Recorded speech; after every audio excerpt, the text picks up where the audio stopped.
That was one of the worst losses in Tennessee Titans history, and it's a friendly reminder that this team is terrible. That and more on today's edition of Locked On Titans.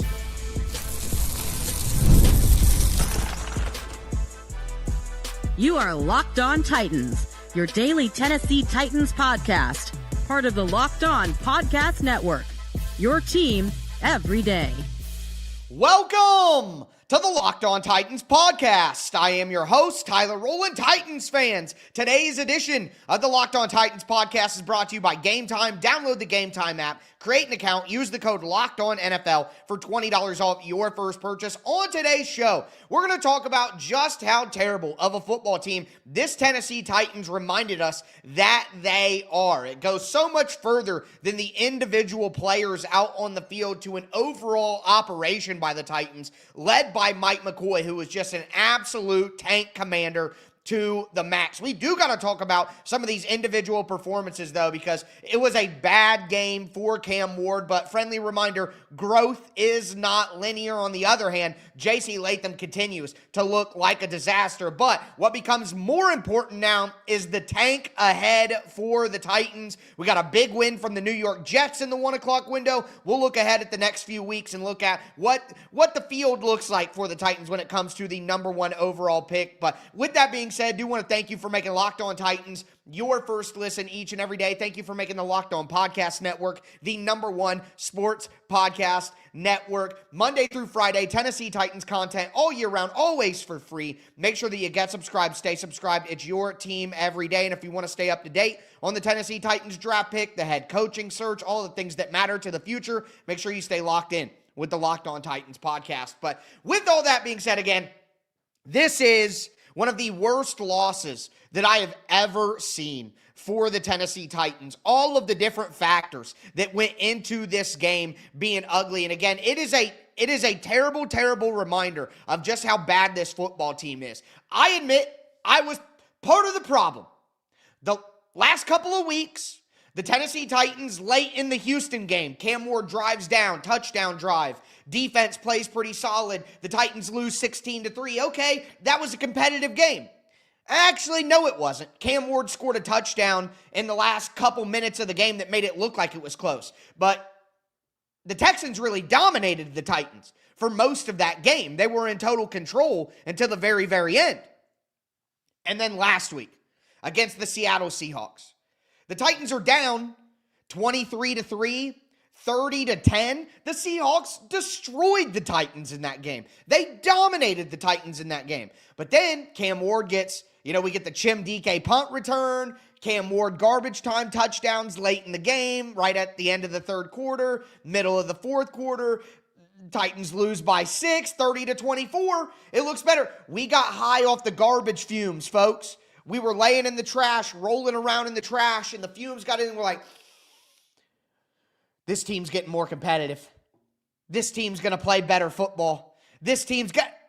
No, they're not. No, they're not. A friendly reminder or an unfriendly reminder of just how bad this football team is. We got to start with the coaching. I mean, Mike McCoy is the bane of my existence. Mike McCoy being the head coach of my football team, following Brian Callahan as the head coach of my football team, it is just... It's impossible to explain how annoying and joyless Mike McCoy makes the Sun. Think about what's happening. And I defended Mike McCoy. On the very first drive of the game, the only points the Titans scored the whole game, they got 3 points on the opening drive, and then they never scored another point again the rest of the time. I defended Mike McCoy for kicking the field goal. It's the opening drive of the game. You don't want the momentum to go the other way. Get some points on the board. All right, let's start the game. It's the first drive. But when Mike McCoy is punting the football down multiple scores in the second half, what are we doing? I know that this team is not good. I know that this team is mostly young players. I understand that it may not work out. But what are we doing not going for it on fourth down in the second half when you're down by multiple scores? What do you have to lose? And even the broadcasters are like, what do they got to lose here? You're 1-10. You're an interim head coach. What's the risk? What are you scared of? It's illogical. And then more than game management, the offensive structure. How many times during this game did you see two wide receivers in the same exact spot? How many times? The Titans are having a good drive on their very first drive. They're running the football up the gut. They're throwing the ball quick. They're throwing on first down. They're running on second down. They're doing all the things that we talk about. And then they run a sissy foo-foo reverse. Another sissy foo-foo play for Bo Hardegree and the Titans offense. Every time the Titans offense has some momentum, Bo Hardegree tries to run one of his plays to trick the defense. You're having your most successful rushing drive of the season, and you want to pull out the pistol reverse, Bo Hardegree, because you're so smart, because running duo up the middle or running a quick throw for Cam Ward isn't going to work, but your fancy sissy foo-foo play is? So whether it's the play calling, whether it's the offensive philosophy, whether it's the technique of the offense, I have said to you guys so many times this year, I've said to you so many times that in the preseason, Kurt Warner made a video crushing the Tennessee Titans offensive structure, saying the wide receivers are running their routes with improper technique, they're too close together, the spacing isn't right, this is not good. And then we see it every single week, a wide receiver screen where no one looks, two guys standing right next to each other. The big throw to Chigakonkwo late in the Seattle Seahawks game or the Houston game, Van Jefferson is literally on him like a backpack. They're right next to each other. The routes are not spaced out properly. The offense isn't coordinated properly. This coaching staff is a disgrace, especially on the offensive side of the ball, which is really what I'm talking about. And then you add in the penalties. Embarrassing to me that the Titans are getting beat by 18 points or 22 points, and they're fighting every play. Why don't you show some fight in between the whistle instead of fighting everybody after the whistle? And I cannot wait to get Arden Key off my football team. What a bum. I mean, what a disgrace. Going on the sideline and as you're getting whooped. Get out of here, man. I can't believe he didn't get ejected. I was hoping he did. What a disgrace this football team is. Show some fight during the whistle while you're getting booed by a couple hundred people who, for some reason, came to watch you play. I mean, I saw multiple people who were at the game commenting on how empty the stands were, especially at the end. It looked like it was worse than a preseason game. Disgraceful loss. Embarrassing coaching, embarrassing effort, the roughing the punter, the offensive penalties, the special teams return penalties, the Arden Key situation, the fighting. I mean, just a despondent performance, a disgraceful performance from this franchise. And then you add in some of the individual problems. Cam Ward did not play well in this game. Chimdike fumbled. Alec Iomanor was a disaster. Drops the last fourth down that ends the game. JC Latham is an embarrassment right now.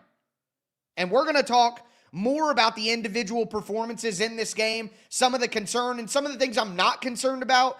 Cam Ward's growth is it's not linear, folks. It's not like he's just going to get better every single week after week after week. There are going to be 2 steps forward, then a step back. And that's exactly what just happened. So people using this game as a reason to criticize Cam Ward after he was top 10 in QBR and played great the last couple of weeks, like, you're just week-to-week Nancy's, man. Nothing else to say about that. Do want to let you guys know that today's episode is brought to you by Game Time. Look, the World Cup is coming back to North America for the first time since 1994, and with 48 teams for the first time ever, it's going to be massive. But let's be honest, getting tickets is usually the hardest part. That's why the Game Time app is clutch. finally giving fans a real advantage when it comes to snagging seats. With Game Time, you can track price drops in real time, get alerts when great seats come open, buy tickets the moment they hit the app. It puts the power back in your hands, and it makes going to the World Cup realistic instead of impossible.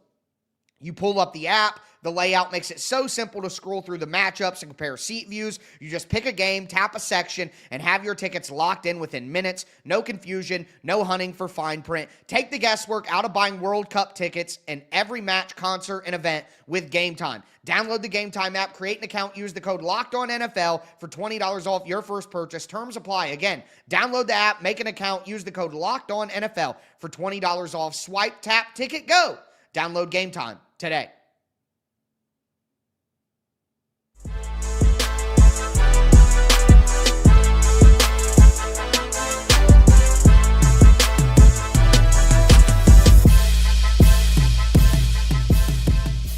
Titans fans, let's continue today's edition of the Locked On Titans podcast. Again, an absolutely embarrassing, disgraceful, pathetic, despicable, distraught, despondent, whatever word you want to throw in there, whatever adjective you want to throw in there, you got it from me today. Garbage, quite frankly, loss from the Tennessee Titans. But outside of it just being an organizational loss and a reminder of how bad this team is and how lost this organization is right now, we got a little high off the garbage fumes, as I said at the beginning of the show, thinking this team might turn the corner and be more competitive. Boy, we were wrong about that. But one of the big disappointments that made this game so bad, and I talked about last week was a perfect loss for the Tennessee Titans.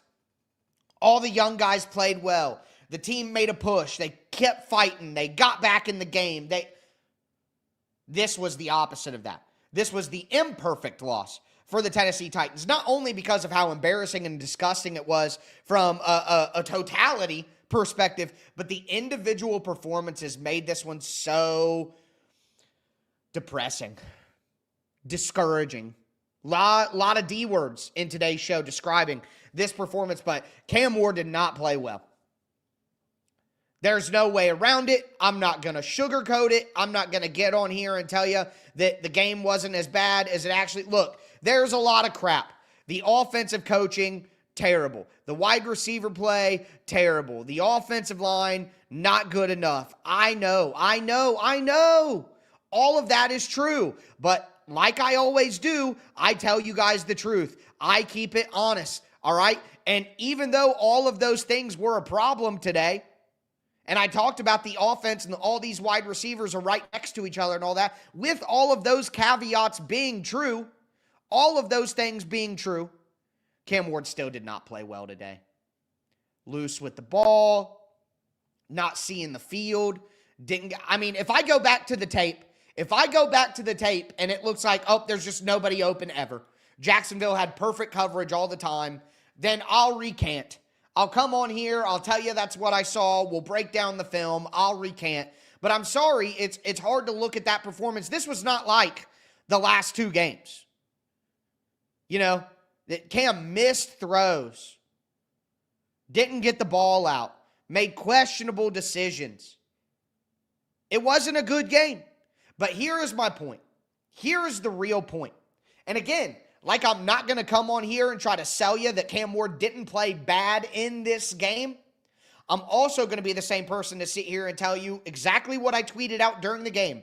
Growth isn't linear. It's not like Cam Ward gets to step 1 and then goes to step 2 and step 3 and step 4 and step 5, step 6, and he gets better and better and better and better and better and better every single game for the rest of his career, and it never stops.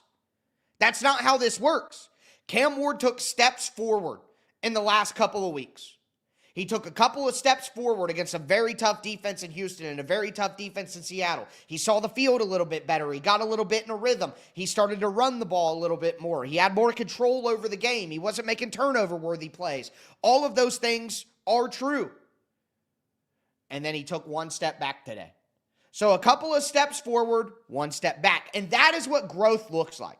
I know a lot of people love to get into the comment sections online and blah, blah, blah, and say, oh, this guy had one bad game. He's a bum. He's done forever. Blah, blah, blah. This guy's a bust. And a lot of those people never worked hard for nothing. A lot of those people you wouldn't ask advice from on the street. A lot of those people, if you knew them in person, you know that they've never worked hard for anything. They've never accomplished anything. They've never done anything. So why would you take their criticism too much? The reality is success in life is hard. And success requires failure. So you're going to fail. You're going to have bad games. You're going to have bad days. Whether you're a football player or whether you're in life, you're going to get let go from a job. Does that mean you're a bum? Go back and look at some of the most successful people in history and the failures that they went through to get to where they are. Look how much Michael Jordan lost before he got to win. So that's just an overall life lesson of you don't take one game against the Jacksonville Jaguars, because here's what I would tell you.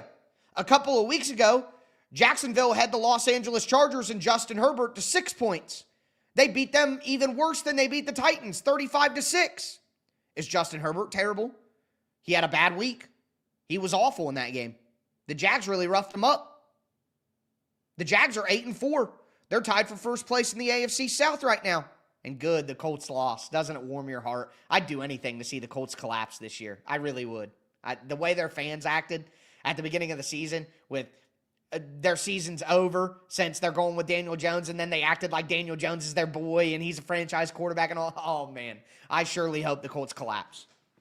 Praying on it, honestly. There's things you got to hold on to in a season like this, all right? And it requires hate watching, okay? But the point overall is that growth is not linear, whether in life, whether in football. And what we've seen from Cam Ward, the flashes of football that we've seen of Cam Ward so far this season, and the step forward that he took the last couple of weeks is not completely erased and removed by a bad game today. It's just not. Growth isn't linear. Sometimes you go a couple steps forward, you take a step back. You go a couple more steps forward, you go a couple steps back.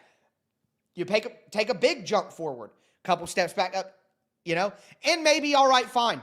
Maybe Cam Ward doesn't become a franchise quarterback. Maybe Cam Ward ultimately doesn't work out. But maybe you haters who want your football team to be even worse than they already are and more hopeless than you already are, maybe you guys are right, and you can find your misery soon. But this game isn't proof of that. And it doesn't erase all the good stuff Cam Ward's done the last couple of weeks either. Now, as we move forward, Alec Iomanner is making me sad.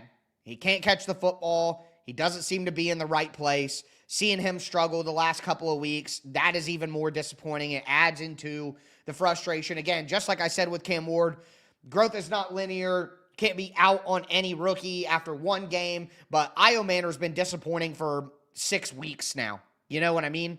And the drops were an issue in college. They continue to be an issue in the pros. I just hope that with a second off season and a better offense with better coaching, they can get him a better understanding of the offense so that he can think less and just play more, and maybe that'll help with the drops. Even DK fumbled a punt, man. All the young guys had their struggles out there, but we got to talk about JC Latham because, you try to give people time. And like I said with Cam, growth isn't linear. But Latham isn't as early on in the process as Cam Ward. He doesn't get as much patience. This is year 2 for JC Latham. This is the back end of year 2 for JC Latham. He lost weight. He switched sides. They have done everything they can to get more out of JC Latham. And whether it be the injury early in the year, whether it be when he hasn't been injured, Latham has had a couple of decent games. But he's also had quite a few awful games. And he was awful in this game. Josh Hines-Allen destroying him. And here's the problem. Here's what's most disappointing, about JC Latham. Here's the biggest issue. His anchor. He's getting pushed back. He's getting moved back. When the Titans drafted this 360-pound behemoth out of Alabama, we were told that this guy has an incredible anchor, and he did have a great anchor on his college tape. But people move so much faster at the NFL level that his anchor does not hold up. And maybe it's losing the weight. Maybe losing 20 pounds, even though, he's not much faster, and he looks a lot weaker in his anchor. And he's getting pushed around. He doesn't drive guys in the run game anywhere near as much as I figured that he might coming out of college, being that size and that strength. Like, he looks like a guy. Again, I thought this was absurd to start the conversation a couple of weeks ago. It may not have been early enough. But a move to guard right now is not, like, if a new coaching staff comes in here and puts on the tape of JC Latham and says, hey, we're moving him into right guard and we'll look for a right tackle. I don't know how you can fight against that right now. I don't think that that's confirmed. I don't think that you could say with absolute certainty that that should be the case. But I don't think you could say with absolute certainty that it shouldn't either. He just struggles so bad with the speed. He gets off balance, then he gets pushed back. He's a guy who needs to be in a phone booth, not in an island. And the phone booth is playing on the interior, not playing on the island at tackle.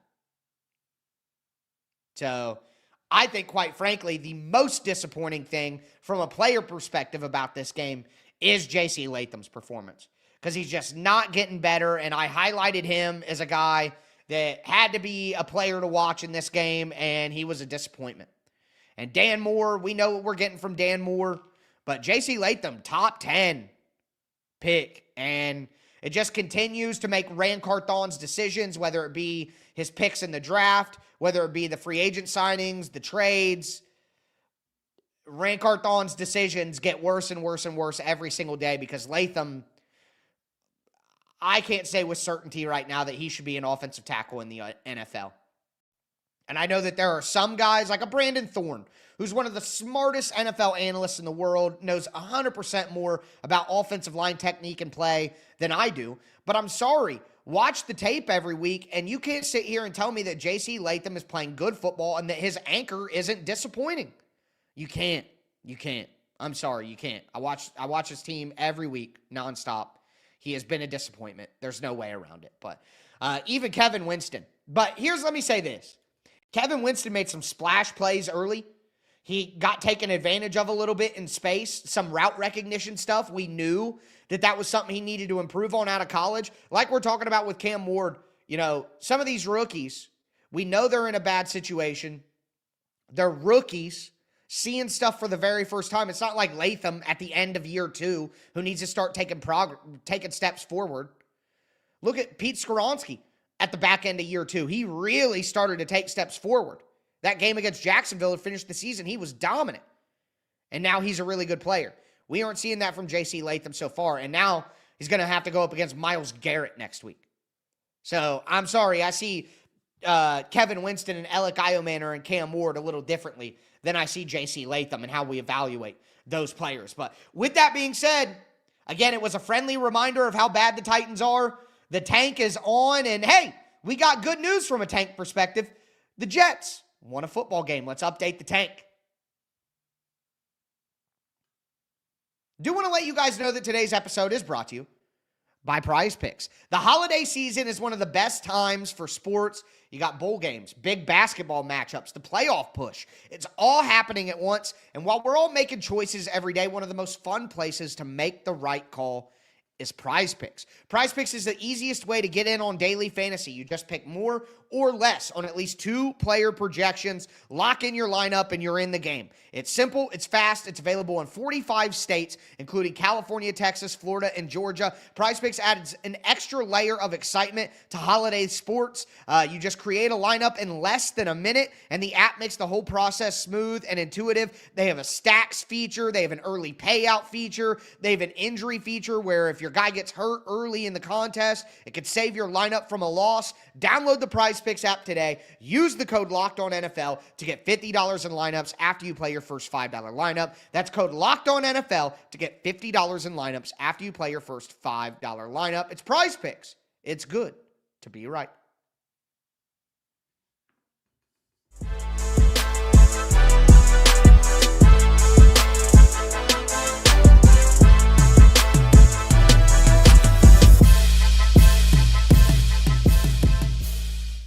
Titans fans, fans, let's cap off today's edition of the Locked On Titans podcast, looking at that despicable, discouraging, depressing, embarrassing loss for the Tennessee Titans against the Jacksonville Jaguars. Again, it was an organizational loss that highlights just how down bad this team is, but some of the individual performances that were bad added into why this game was so miserable. But if you want a spot of brightness, you guys know I like to finish the show with some optimism. I like to end on a note to send Titans fans out of here with a little bit of hope, okay?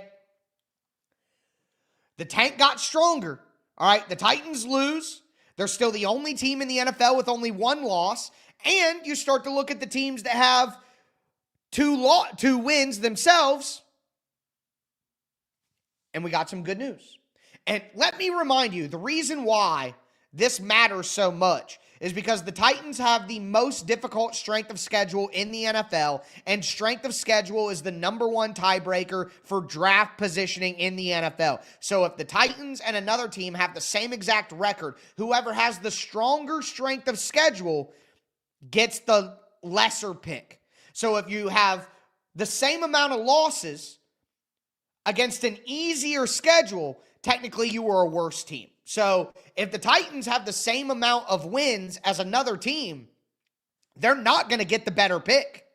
So the Titans basically have to have sole position of the last worst record in the NFL, or they're not getting the number one pick. They have to, okay? With that in mind, the Titans drop to 1-11, and the New York Jets beat the Atlanta Falcons. Massive for the Titans, because there are four other teams that have 2 wins. 4 other teams, and we got to watch those, because if the Titans get 1 win, they're right in there. But there are 4 other teams. Those teams are the New York Jets, who just won a game, and now they have 3 wins on the season. Great news. The Las Vegas Raiders, who are currently losing to the Los Angeles Chargers, and I would imagine that they do lose to the Chargers, right? I would be shocked if the Raiders come back and win that game. But sure, maybe you're listening to this and they did. Great. Celebrate even more. The New Orleans Saints, who are terrible. They're 2-10. And then the Giants are 2-10, and they play the Patriots on Monday Night Football this week. You may be listening to this on Monday morning. They play later tonight. Maybe the Giants pull off a win against Mike Vrabel's Patriots. I doubt it. All right? I doubt it. So really, we're looking at the Giants, the Raiders, and the Saints right now, okay? Well, the Titans play Cleveland next week. Cleveland has 3 wins. They ain't beating the Browns. It sucks. We'll talk more about that tomorrow. Brace yourselves, Titans fans, because the Shedeur Sanders is better than Cam Ward conversation is going to be thick this week, and especially after the Browns whoop the Titans, it's going to be even thicker. But way better coaching, way better defense. Myles Garrett, it's not even close situations comparable in my opinion, even though the Browns are not a good football team as well. That's how bad. This is the worst Tennessee Titans football team I've ever seen. I think this is one of the worst NFL teams of the last 25 years. The Browns are just regular bad. The Titans are all-time bad this year. But anyway, Titans are at the Browns. But after that, they play the Chiefs. They play the 49ers. They aren't winning those games. The game to watch is against New Orleans. The Titans are at home against the Saints in Week 17. That's a dangerous one right there. And then they finish with Jacksonville. They aren't winning that game. Jacksonville will be fighting for the playoffs. But then you go to the Saints. They play at Tampa Bay next week. They're not winning that. Then they're home for Carolina. They're not winning that. Then they play the Jets at home. And I know the Jets just won and the Jets have 3 wins. But New Orleans can beat the Jets at home. Okay? And if they do that, they go to 3 wins. Then the Titans could beat New Orleans next week, Week 17 at home, and the Titans would only have 2 wins. New Orleans would have 3. So that New Orleans against the Jets game is massive now. Massive. We need New Orleans to win that game. And then if the Titans beat the Saints the next week, it won't hurt them. That is the biggest game on the schedule. And then you look at the Giants. The Giants are at New England. Then they play the Commanders. They could beat the Commanders at home. Then they play Minnesota. They could beat Minnesota. And then they play at Las Vegas. They could beat I think the Giants The Giants are going to win 1 or 2 more games. They're not going to be a threat to the Titans. They finish with the Cowboys. So really, you have the Raiders and you have the Saints.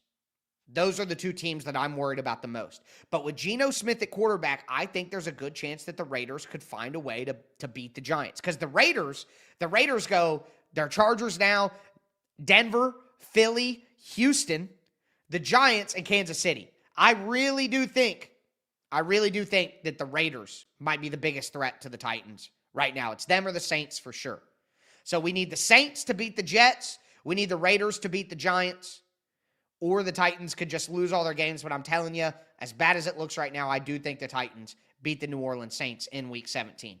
But if you were somebody who was saying to me, Tyler, you're an idiot. The Titans need to lose this game. I don't want them to win. Hate that. No, they need to lose all their games. But, well, this was the weekend for you. Because if we can't be excited about the game, we can at least be excited about the prospects of the pick. And they did get better this week. But with that being said, that's going to do it for me today, folks. As always, I am your host, Tyler Rowland, and this was Locked On Titans.